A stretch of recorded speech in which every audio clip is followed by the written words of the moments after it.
Hi, and welcome to another exciting episode of the Andre The Beast Crayton Show. Today is another exciting show. We're going to talk about growing vegetables, starting our own farm, growing our own remedies.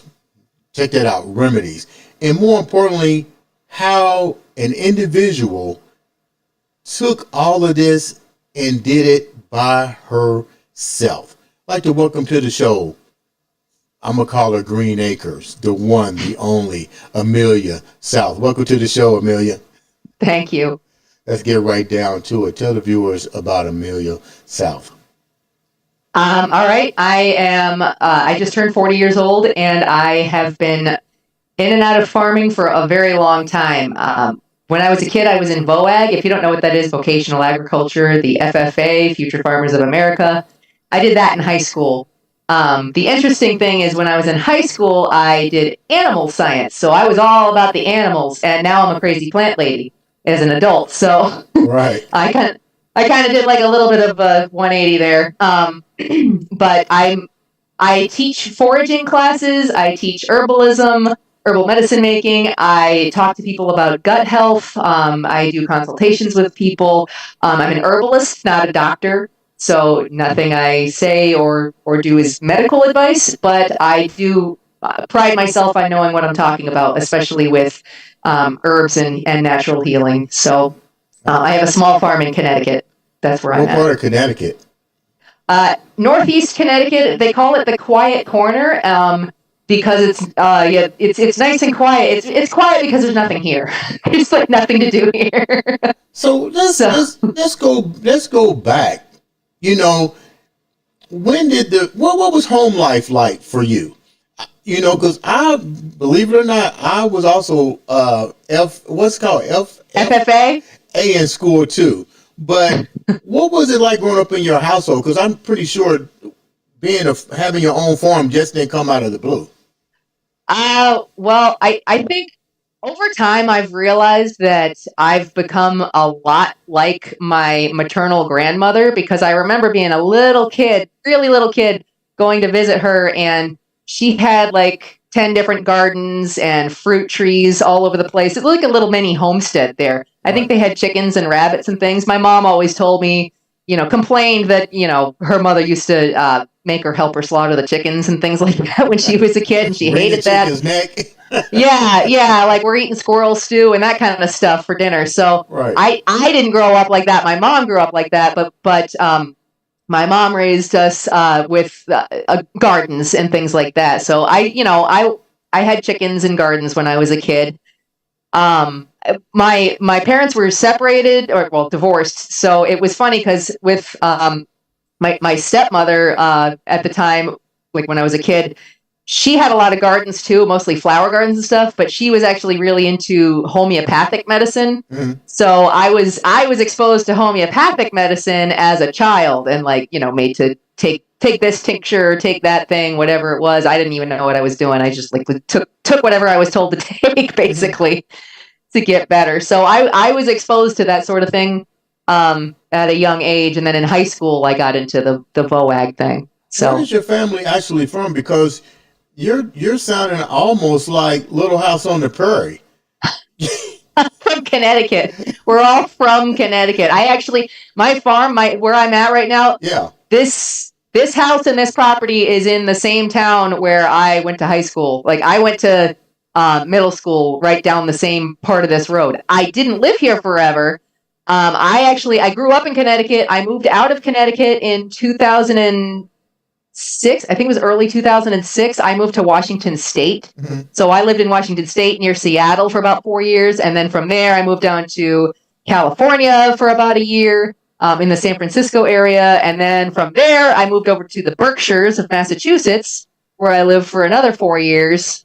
And after divorcing my first husband, my second husband and I moved to the other part of Massachusetts, and then here. Like I did not. I didn't intend to end up here. Yeah, I didn't intend to end up back in my hometown, but that's just kind of what happened. So I'm making the most of it, and I turned this place into a farm. This was not a farm. This is, what was it prior to becoming a farm? And then what made you decide to turn it into a farm? Well, after my first husband and I decided to get divorced, I basically I couldn't figure out how to get out of the situation, like during the divorce issue, and I discovered that being an apprentice on a farm was a thing, like where you could go live on a farm and work on that farm. And I did some interviews, and I managed to find a farm that I could do the apprenticeship at. So I lived there. I got very, very lucky. The farm that I managed to find, they had like a little apartment over their garage. Okay. So I got to go live in their little like studio apartment. The shower was still out back behind the barn. So I was doing that, in a composting toilet and all that, but I had my own space. I didn't have to like share a house with a whole bunch of other people. So hold down. So that was hold down. That was nice. Hold down. I can see you're excited as all outdoors. I love it. So you're going through some problems, marital problems.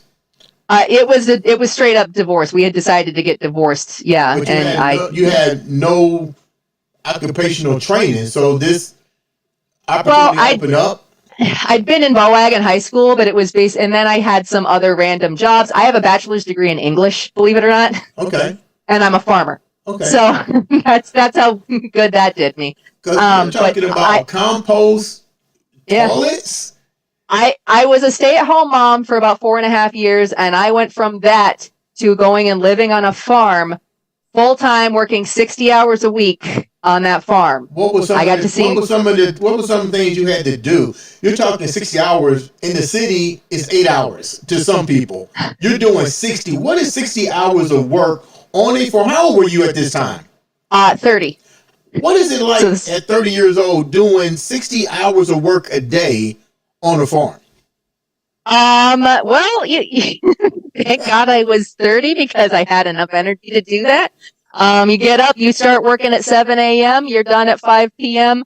And then 1 day a week on Sundays, I think I got, so it was like 7 to 2 or something like that. And then I had Mondays off, but it was feed the chickens and then get out there. And early in the year, you're out there on the tractor planting potatoes and onions and broccoli and all that other stuff. And then, during the year, I got to learn how to drive a tractor, and I loved that. I was awesome at that tractor. And my boss was like, you know what? You picked this up real quick. You're the tractor lady for the year. So I just got to be the one that drove the tractor all over the place, which was fantastic. But being on the back of a planter, and I tell you what, I think I dropped 20 or 30 pounds within the first month I was working there. Really? Non-stop working. There has to be a science to agriculture. Oh, there's a lot. Yeah, you can get a whole degree in that. Yeah, absolutely. What were some of the things that you had to physically learn? I know you took FHA, but what were some of the things that when you literally got put in this situation, because you're getting ready to have your own farm. So let's just talk about the fact that you're working now. What are some of the things that you literally had to learn how to do, and what did you bring to the ideal of when did the idea of having your own farm set in? I actually got the idea of having my own farm while I was working at that first apprenticeship back in 2014. Mm-hmm. So I even asked my boss, I said, what do you need to do to what's the best thing to look for in a farm or a land or whatever? And I actually, with this place, I didn't listen to anything he said. So I ruined it. But I got very lucky for whatever reason. God-given gift, I'm very good at picking this stuff up. I became really good at the plants. Like, I didn't know, I had never done anything in a greenhouse before, and I was like suddenly the greenhouse manager because I got really good at recognizing the way up each and every different kind of plant looks when it's this big, when it's an inch tall. Mm-hmm. I knew which thing was what I was looking at. Right. So, I got to that point. And then the planting and the running of the tractor, the plant, there's this giant thing that that sits on the back of the tractor with these big tank of water and a wheel, and it pushes a hole in the ground. You have to put the plant in that hole, and you're riding on the back of this thing going boom, boom, boom, boom, boom, with plant, super fast. Yeah, we just planted 400 trees on our land. Nice. Yeah, and I had to learn how to do that, and that's hard work. It's hard work, yeah, especially when the boss doesn't care if you're saying slow down and he just keeps going and expects you to keep up with him. Yeah, so that's a lot of hard work. I mean, pulling stones out. I don't know if you ever know anybody in New England, but he used to say Connecticut's best crop is rocks. I love rocks. So everywhere. When did Black Sun Farms come into existence? You're now mature, you're working there, you're out of a situation, you got a new occupation going. When did the farm set in for you going to buy your own piece of land and developing it? So my second husband and I, right before we got married, we were looking for a place to move to. We were looking for a house to buy. And we found... We started looking in Connecticut because we were like, well, I'm from here. We might as well look around here. We weren't that far away. We were in Massachusetts anyway. But we started looking. We found this place, and I fell in love with this place. Honestly, it's so weird because there are two features in the backyard that are still there that basically sold the house for me. One of them is a stone fire pit. Which is totally falling apart now because we used it too much. The guy built it like 70 years ago, but it's beautiful. And then there's this giant arbor with a grapevine on it that has to be 60 or 70 years old. Huge grapevine. And I get grapes out of it every year, and I love that. I love it. What grapes do you get? They're some kind of muscadine. I'm pretty sure they're Concord grapes. Okay, good. Wow, yeah. Yeah, like if you're drinking a glass of Welch's grape juice, that's what my grapes smell like. It's the same kind of thing. And they're delicious. So I loved that. And there were blueberry bushes here. We ended up ripping them out because they were full of poison ivy. I got poison ivy really bad, trying to get those blueberry bushes done. So I planted my own blueberry bushes.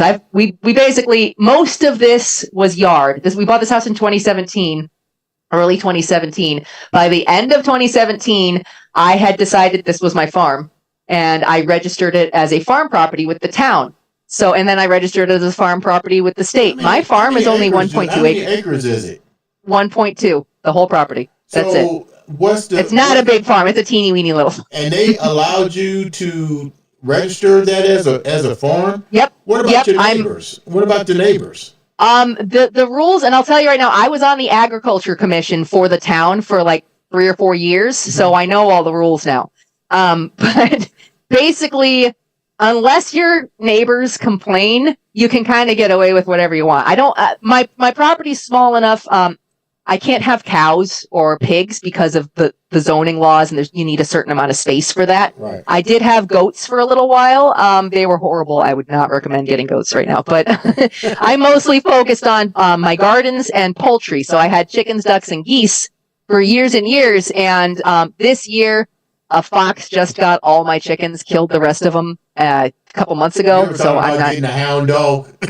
I thought about it. Trust me, I have. I have 1 goose and 2 ducks left right now because the fox got everybody else. So I'm just kind of, babying them for right now. I went from having a huge flock to just a couple. The egg business was not very lucrative around here. I do everything organically too. So my farm is certified naturally grown.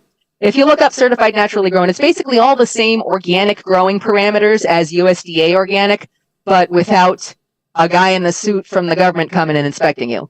We all inspect each other with the same organic parameters. So when you say organic perimeter to the viewers that don't know, because the show is about education and empowerment, I'm pretty sure we live in a world now where, believe it or not, a lot of individuals are doing what you're doing. They're being self-sufficient. I know, homesteading is in now. Yeah. What exactly does that, without giving out the whole kit and caboodle, but what are some of the methods to doing that? I personally try to practice regenerative agriculture, which means that if you think about growing any plant, you're growing a kale plant or something, that plant is going to take nutrients out of the soil as part of its growing process, right? So instead of just putting a bunch of fertilizer on it to give it those nutrients, every year I add more and more natural organic amendments, things like wood chips or leaves or compost or whatever I can do to add nutrients to the soil. So I'm attempting to balance the soil. So basically, I'm trying to put more into the soil than those plants are taking out of it in any given year. It is so funny. I was with my daughter the other day. This was like 2 days ago, and all the leaves are down on the ground pretty much. And the guy was cutting some grass at the same time, and I was like, man, you know what? If they had any sense, they would take those leaves and crunch them up and make them into some type of fertilizer compost. Yep. And my daughter was like, really? I'm like, yeah, it's organic material. Of course it is. You can just compost it right there. A lot of people say leave the leaves, don't don't rake your leaves at all. I do I have a couple of maple trees in the yard, so what I tend to do once or twice during the season, over the next month or so, I will rake up the bulk of the leaves and I just drag them over and put them in my garden. I don't shred them. I don't do anything. I just throw them right in the garden and they decompose over the winter and they add to the soil, So you can do that. You can leave the leaves right in your yard and mow over them. I just feel like, I need them in my garden, so I'm putting them in the garden. So it sounds like you had you're dealing with a lot of success, but were there ever any parts of your life that gave you doubt about going into this? Oh gosh, into the farming thing. Well, most of the last 6 years have been I've worked for other farms. This has basically been my side business up until this year. This was a side business, like a part-time. I just kind of did it for fun. Sometimes I would go to the farmer's market and bring some things to the farmer's market. So I was growing my business very slowly, but it was basically, making a couple $1,000s a year and not like a real business. But this year, basically what happened was I got laid off from my farm job last year at the end of the season, which is normal because it's the end of the season. In wintertime, there's no farming really. And I could not for the life of me find a new job for like 3 months. So really? No matter what I did, nobody was hiring me. So I just said, the heck with it. And I chose this. I said, I'm going to put myself into my business. This is going to be my business. And I threw everything I had into making this actually work. And I'm finally at a point where I'm actually making enough of an income to survive and to do all right with my business. So I'm very proud of myself this year. This year was a lot of work. I'm proud of you. You said, you shared with me a little bit about your birthday when you turn 38, because a lot of people may think that this is, by talking to you, you're bubbly, you're full of energy right now, but your life wasn't always about life being bubbly. A tragic thing happened. Not even tragic. An awakening happened to you on your birthday. Can you share a little bit about that? Definitely an awakening, because I used to be I was actually really close to being an alcoholic at the time, because you drink because you don't like yourself or you don't like your problems and all that stuff.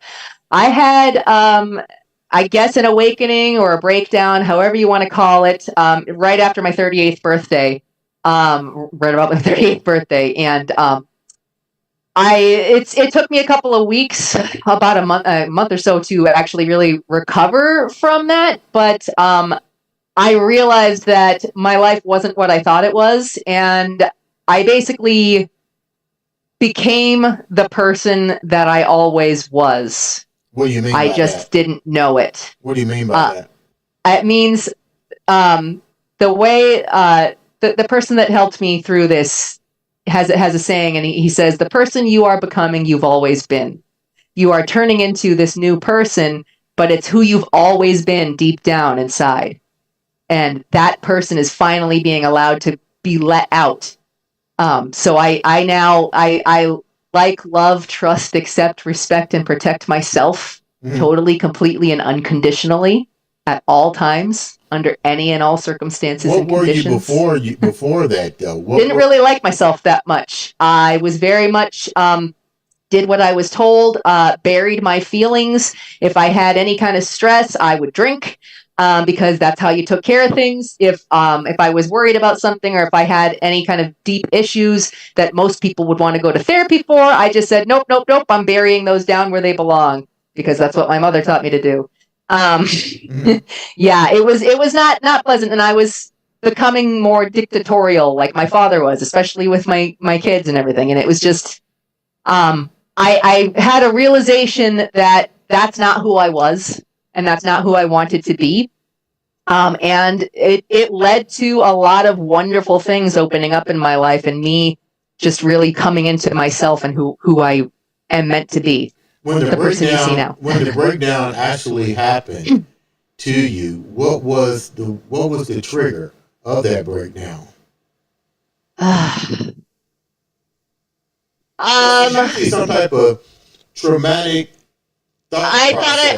I don't usually talk about this, so this is kind of scary, and I don't want to go into a lot of detail, but I basically thought I was possessed. Really? Yeah. I went through an exorcism. It's a lot to unpack that I don't have time to go into right now. No, we'll do that on the next episode. Yeah, but there was I ended up being okay, and I was fine, but when it was happening, it was terrifying. And there's a lot that happens in your head when you think you're possessed by demons. So it's not good. You was able to overcome, and yes, thank the universe that has happened to you. Absolutely. Tell me about the homeopathic. You got a lot of stuff going on. You've taken this form. You're getting rid of the demons. Yep. Right now, you're living a great thing. You got your farm. You're being universal savvy by giving back. Tell me about the homeopathic remedies that you guys are now doing at the farm. I was raised with homeopathic medicine, but I don't practice homeopathic medicine. What I do is herbal medicine, or herbalism. So it's there are certain aspects that I've learned. I tend to focus more on nutrition and getting to the root cause of people's problems. I like to explain, look, a lot of your problems start with nutrition, what you're putting into your body. And, part of that comes from my organic farming for the last 10 years. But with the herbs, this is the way I like to put it to people. Think of your body like a cake. If you picture a cake, your body, your digestive tract and everything is the cake, the actual cake that you would put in the oven and bake. That's like your digestive tract in your body. Herbs are like the icing on the cake. So the herbs aren't going to do much good at all if you don't have a real strong cake foundation to put them on. Mm-hmm. So herbs are like a secondary thing that help with all the external issues after you have taken care of your cake, and made sure. You said something earlier. You said it took you a while to understand it. What was it that made you understand it? What were you doing that wasn't right, and then all of a sudden you realize this is what I should be doing as it comes to baking the cake? Oh, well, I actually I dealt with chronic candida for 17 years, and then I got diagnosed with rosacea, and I figured out, I found out that was all a digestive problem, a gut problem. So I took the time to learn how to heal my gut. And on top of that, that was all while I was still learning, herbal medicine and everything. So I've dabbled with herbalism and herbal medicine for 14 years now, at least. Mm-hmm. But I started really throwing myself into learning in depth in about 2018. And ever since I've done quite a few classes and learned a lot on my own. I started foraging. I started dabbling with foraging in 2006, mm-hmm. and I've just gotten worse and worse and worse. I'm addicted to foraging. Now, what is foraging for the viewers that don't know? That don't mean you're out there looking for rabbits and roadkill. What is foraging? No, I don't do that. You can actually. I know some people that do that live on that. Absolutely. But I focus on foraging plants and mushrooms. So I'll go out in the woods, I'll go for a hike, and I don't just go for a hike and come back. That was part of this whole awakening too, because when I started awakening to who I really am, I was like, you know what? I'm actually going to take my time in the woods And if I darn well want to slow down and look at things, I'm going to do that. I don't care who's with me and who's whining. So I started hiking by myself so nobody else would complain. But I go slow because I'm like, ooh, look, a mushroom. And I want to look at that. And I want to identify that mushroom. And I want to play with it, poke it. I want to pet the moss. You know, I actually started hiking barefoot this year. So I'm a barefoot hiker. Okay. Yeah. And I look for the plants that I know are medicinally viable, that are going to help me heal myself or help me heal other people. So what's the difference between herbal and remedies, in your opinion?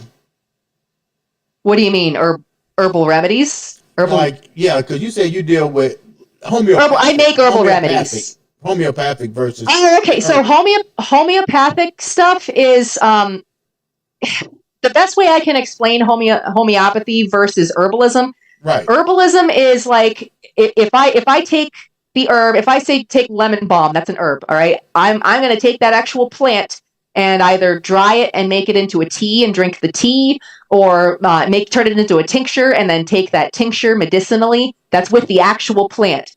If it was homeopathic medicine doing something with lemon balm, they have some way to break down the plant into some kind of essence. It's not the actual plant material you're taking. It's kind of like you're taking the ghost of the plant material and expecting that to have an effect on your body. And I'm not saying it doesn't work. I don't want to discount homeopathy in general. I'm just saying I prefer to work with the physical plant itself. I guess I'm more of a tangible person. You actually practice what you preach, basically. Absolutely. Oh yeah, I've been practicing herbal medicine on myself and my family for years.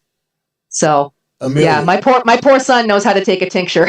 Amelia, what's that contraption behind you? That big black thing that's a hanging herb drying rack. Yeah, it's mesh. It's got layers of mesh. It's unzipped right now. I probably should have zipped it up. That's but that's where if I go harvest some herbs in the garden, I can stick them in that and they dry. And I know the lamp is on right now, but it's in a dark. It's out of the sunlight. You always want to dry your herbs out of direct sunlight. Don't put them out in the sun because the sun it kills all the it basically the UV light ruins the medicinal components of the herbs. That's an interesting machine. What are some of the herbs, in your opinion, that we need pretty much to make us feel better? Well, I mean, everybody knows about elderberry. Like most people have heard of elderberry syrup, this, that, and the other thing. I do like to work with elderflower, which is just, what elderberries are before they turn into berries. So elderflower is nice. There's a very common herb that a lot of people are getting more and more into, which is mullein. It's mullein. That's Verbascum thapsus. And the leaf of mullein, you can make that into a tea or a tincture. You can actually even smoke it and it clears your lungs. I never in a million years would have believed that was true. Mm-hmm. I don't smoke, but I had to test it just to see if that was true. And it legit works. It's crazy. You light this on fire, you breathe in the smoke and it clears your lungs out. It's so weird. But the tea, milk thistle. What do you know about milk thistle? Milk thistle's fantastic. I was taking milk thistle for a long time, especially back when I was drinking to try to help my liver. But liver, correct? Is that what it was? Yes. Milk thistle's fantastic for the liver. I grew some this year. I didn't grow as much as I wanted to, but I have all kinds of foraging videos on my TikTok channel that you can see my milk thistle. I have a foraging online course too that I showed you my milk thistle in that. The seed is the medicinal part, the milk thistle seed. So that's fantastic. Another one that everybody should know, I feel like the one herb everybody in the whole United States of America should know is plantain. And that's because there's three varieties of plantain: Plantago major, Plantago lanceolata, and Plantago rugelii. And they all look almost the same. One of them is long and skinny. The other two are kind of rounder and fatter. Mm-hmm. It's a very, very, very common weed. This is plantain the herb, not plantain the banana. Okay. It is in almost every driveway or parking lot you've ever seen in your life. If I showed you a picture, you'd be like, oh, I've seen that. And it's insanely useful. It's wonderful. It's probably my favorite herb. It was the first herb that got me into herbalism. Right. Yeah, it's the one thing I teach every time I see a kid. I teach them what plantain is. As soon as my kids could walk, they knew what plantain was. Because if you're outside, you're playing outside doing anything, you get a bug bite, you get a bee sting or a wasp stings you. You get into well, not as much as poison ivy, So it's but you almost get like an something. antibiotic almost. Yeah, if you fall down and cut yourself or scrape yourself, whoever you are or your kid or whatever, you can grab that leaf, grab some of those leaves because they're everywhere. They grow everywhere. Just take the leaf, chew it up real quick, and stick it on the bee sting or the cut or the scrape, whatever it is, and it'll heal that. It stops the itching from your bug bites. It stops the sting from the bee sting or the wasp sting. It helps heal your cuts if you cut yourself. It's an amazing plant, and it grows absolutely everywhere. And All it right, just kills me that more people don't know it. check this out. I'm gonna test your Daniel Boone skills. You've already shown you got Little House on the Prairie skills. I'm out hiking. I get Yep. lost. What herbs should I be looking for to eat? Oh, you can look for lots of. I mean, it's not just herbs. There's all kinds of fruit. It depends what time of year you get lost. If you get lost in the woods in wintertime, Yeah, you're kind of SOL. Good luck shit to out of you. luck. Yeah. Rose hips are about the only thing you're going to be able to find easily that you Right. could technically eat. But the thing is, at least in my area, there's all roses, just FYI, any rose you ever see, those are edible. All roses are edible. The flowers it's called a rose hip because when the flowers fall off, it turns into this little round ball. That's the fruit of the rose. Those are all edible, but all of them, the inside where the seeds are, rose hip seeds are covered in tiny little hairs that will irritate your throat. So if you're lost in the woods and you see these rose hips, you're like, oh, I can eat that. You have to basically take that rose hip very carefully with your teeth, just kind of scrape the skin of the outside so that you don't eat the seeds. Because if you eat the seeds, your throat is going to be in a bad way for a long time. Yeah. But you can survive on that. You can survive on that. And if you get lost in the woods in July, there's berries everywhere. Everywhere, berries. Now This year was a great year for berries. you're saying that you have classes online. Mm-hmm. How can the viewers reach out to you to get more information, to understand about the Black Sun Farms, not to be confused with, you were saying something to me about Oh yeah. So somebody told me there's some like cult or something, Black Sun something or other, and I was like, that's not me. No, my farm is Black Sun Farm, and I named it that because I like to grow black vegetables. I'm a goth farmer. I know I'm Okay. wearing green right now, but I'm a goth chick farmer. I like to grow the black tomatoes and the black peppers and the black carrots. I think they're cool. So that's basically the story of Black Sun Farm. It's got nothing to do with a cult or any kind of thing like that. How can the viewers reach out to you and get more information on you, your projects, your videos, educational information? How can they reach out to you? So there's a few things. I'm on TikTok. My name on TikTok is at the original Meal Chan. And I know that's confusing because it has nothing to do with my farm, but it comes up as Amelia from Black Sun Farm. And that was my nickname when I was a kid was Meal Chan. I was Meal Amelia. It's a long story. Yeah. And Chan is like from anime. And I was one of those kids that liked anime and got my butt kicked for liking anime as a 12-year-old. But anyway, that's me on TikTok. My website with all my online classes is herbalremediesbyamelia.com. My farm website is blacksunfarmct, like Connecticut, .com. I'm on Facebook as Black Sun Farm CT. Instagram, I think it's just Black Sun Farm on Instagram. My logo is this little black tomato with sunshine rays coming out of it. So if you see that, that's me. I'm the little black tomato sunshine. That's always that's been me. But the herbalremediesbyamelia.com is where you can go to get all of my online classes right now. So there's and blacksunfarmshop.com is my physical, like the teas and tinctures and things like that. You have a lot of information out there, so they're going to find you all over the social media. You seen it? I can tell by the interview that you overcome whatever may have been with inside you. You definitely are looking great. I like the idea of where you're going organically with the herbs and educational tools for the people. Leave the viewers with something you've overcome. Leave the viewers with something that you live by every day. Oh boy.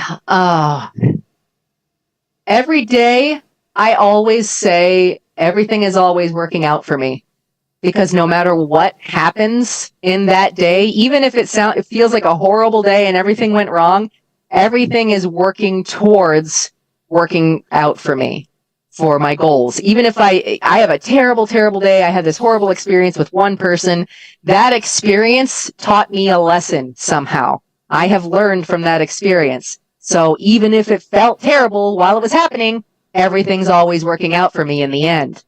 So everything, that's like the good positive way to think about it. And I will also tell you, if you have any kind of self-esteem issues, this is just a little bit of mental health PSA. When you wake up in the morning, when you get up to go to the bathroom, before you sit down to pee, look at yourself in the mirror and say, I am beautiful. Or if you're a man, you could say, I am handsome, whatever it is. I say, I am attractive, physically, mentally, emotionally, spiritually, and sexually. Yes. And that is amazing. That's all you have to do. Doesn't cost you a thing. Say that to yourself. Look yourself in the eye. You're not going to believe it at first. It's going to take you a while to actually want to believe it, but you're planting that thought in your subconscious mind, and over time, you're finally going to start to believe it, and you're going to wake up one day and you're going to realize, I am beautiful. Wow, I feel great about myself. This is fantastic. You have programmed that into your being.